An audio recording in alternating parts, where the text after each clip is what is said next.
Clenching her hand a little tighter, he stood up and looked at his wife with a long gaze full of pleading.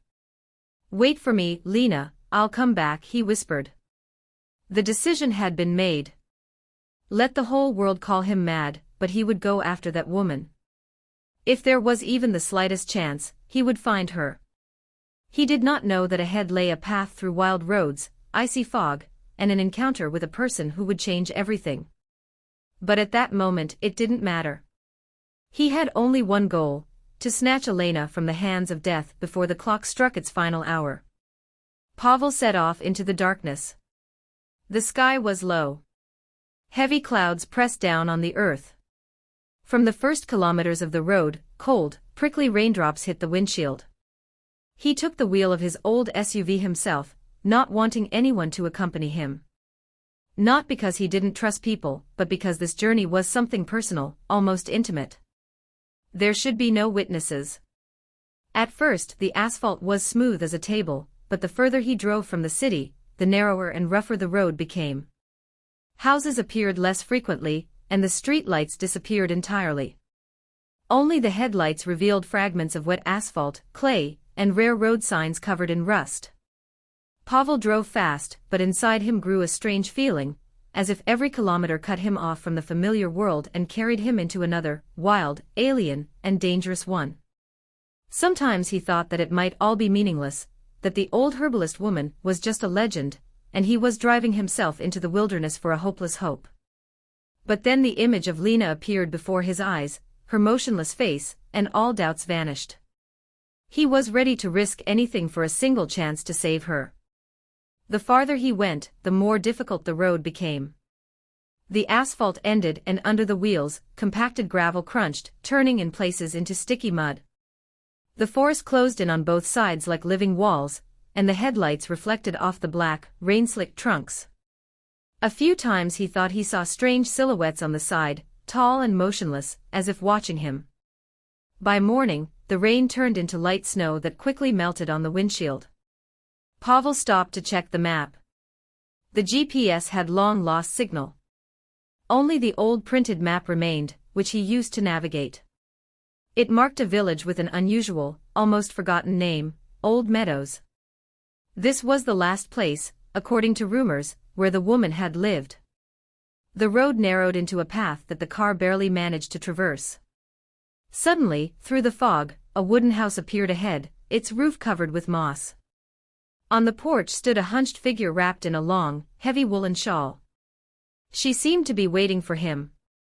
When he stepped out of the car, his heart raced so fiercely that he paused for a second. "I know why you came, Pavel," she said quietly. Her words seemed to pierce the cold air. "Come, we have little time." There was no curiosity in her voice, only firm certainty. The return to the city took even longer. By then, the snow had intensified, and the road seemed almost endless. The herbalist sat in the passenger seat, without saying a word. She stared straight ahead, as if seeing through the road, the forest, through everything around. Pavel tried to speak a few times, but she only replied with brief phrases, and he stopped asking. When they reached the mansion, it was nearly evening. Long alleys leading to the house were covered in snow, and the light in the windows burned dimly. The servants greeted Pavel with worry in their eyes, but upon seeing the small, stooped woman in an old shawl, they stepped back, as if sensing her strange, quiet power. In the bedroom where Elena lay, the air was heavy, dense like the calm before a storm, filled with something ominous. The herbalist slowly approached the bed. She did not ask questions or examine, she simply looked at Pavel's wife and immediately took a deep breath, as if feeling another's pain. "You remembered your wife's soul too late," she said quietly but firmly. Pavel flinched. The words sounded as if she knew everything he had never told anyone. He wanted to protest, to say that he had done everything possible, sought the best doctors, stayed awake at night, but her gaze stopped him. These were the eyes of someone who saw the truth. And from that truth, there was no hiding. "What do you mean?" he asked. But the answer was silence. The herbalist took a small bundle tied with thin string from her worn bag and unwrapped it. Inside were dried herbs, roots, and small pouches of powders. A bitter, tangy aroma filled the room, pushing out the scent of medicines and antiseptics. She sat on the edge of the bed, took Elena's hand, and closed her eyes. For a few seconds nothing happened, and only the old woman's quiet whisper filled the space. Pavel, standing nearby, felt a strange excitement building inside him. He didn't know exactly what was happening, but the air seemed denser, time more viscous. Suddenly, he noticed that his wife's breathing had become steadier. Her cheeks gained a faint color, and her lips were no longer lifelessly pale. Hope flared in Pavel, sharp enough to make his vision blur. But before he could speak, the herbalist opened her eyes and looked at him. "I can extend her path, but you must understand, the illness in her body did not start with the body," she said. The room grew quieter, as if the house held its breath. Without another word, the herbalist took a small clay vessel from her bag, filled with thick, dark liquid. It gave off a sharp, tangy aroma with a hint of smoky herbs. Pavel frowned involuntarily.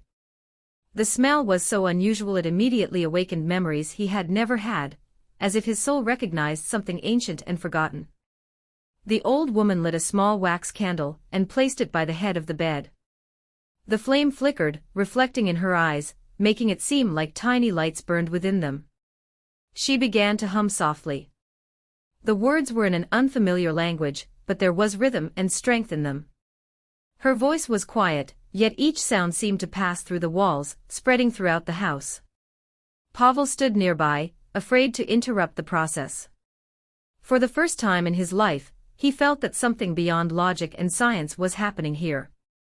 Time seemed to slow, and the world narrowed to this room, the candle, the old woman, and the woman on the bed. The herbalist took a bundle of dried herbs and lit it from the candle flame. Thin smoke curled upward, enveloping Elena's face, then slowly spread through the room.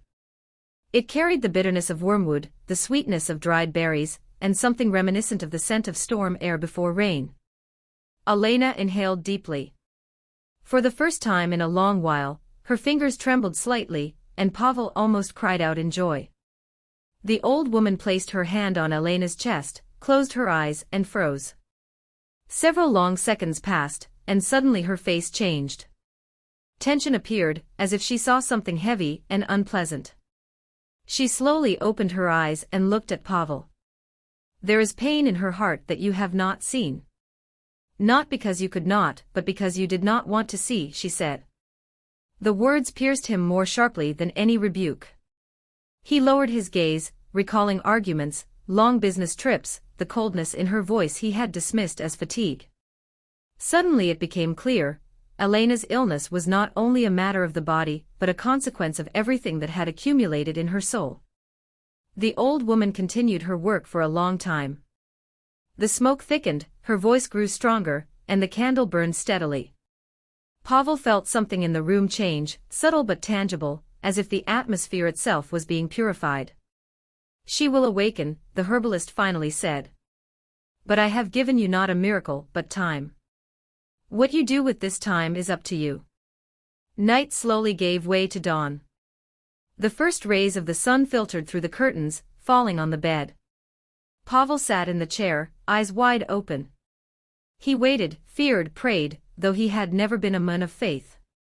Suddenly, Elena stirred slightly. Her eyelids fluttered, then slowly opened. He froze, afraid to breathe. Her gaze was tired but alive. She saw him, and a faint smile appeared at the corners of her lips. Pavel took her hand. This time she responded with a light but firm squeeze. Tears stung his eyes, and he let them flow. At that moment, he noticed the herbalist standing by the door, quietly observing. She seemed even more fragile than before, but her gaze was resolute. "Remember, wealthy man," she said. "Life cannot be bought, but it can be warmed with love, and then it will want to stay." Pavel wanted to thank her, offer money, his house, everything he had, but she only shook her head slightly. "I do not need that," she said quietly. "Everything I do is so that people learn to value what they are given." She left the room silently, and soon her figure disappeared into the morning fog that enveloped the garden. Pavel felt that he had a chance to make things right, and he was ready to fight for that chance to the very end.